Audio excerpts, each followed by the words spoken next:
एक बार की बात है, भयंकर गर्मी पड़ रही थी।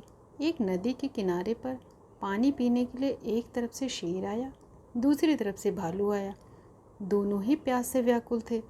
दोनों के सामने नदी का ठंडा पानी बह रहा था और किनारा इतना बड़ा था कि उस पर खड़े होकर हजारों जानवर एक साथ पानी पी सकते थे, लेकिन दोनों ही घमंड में चूर थे।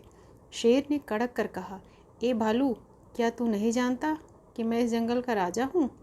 तू पीछे हट, पहले मैं पानी पीऊँगा, तब मेरा जूठा तू पीना। भालू शेर की बात सुनकर झुंझला गया और अकड़ कर बोला, अरे जा बड़ा आया जंगल का राजा बनने वाला। तू तो केवल ज़मीन पर ही उछल कूद कर सकता है, पर मैं तो पेड़ पर भी चढ़ जाता हूँ। इसीलिए मैं ज़मीन और आसमान दोनों का राजा हूँ, तो पानी पहले मैं पीऊँगा।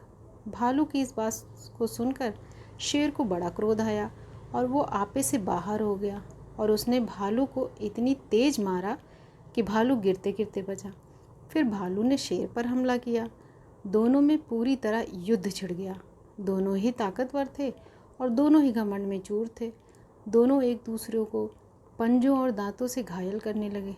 कुछ देर लड़ाई होने के बाद उनका ध्यान इस बात पर गया कि उनके ऊपर बहुत से कौवे काँव काँव करते हुए मंडरा रहे हैं और आपस के पेड़ों पर बहुत से गिद्ध बैठे हैं। शेर और भालू दोनों समझ गए थे कि कौवे और गिद्ध यही सोचकर खुश हो रहे हैं कि लड़ते लड़ते जब हम मर जाएंगे तो वे कई दिनों तक हमारा मांस नोच कर खाएंगे और आनंद मनाएंगे।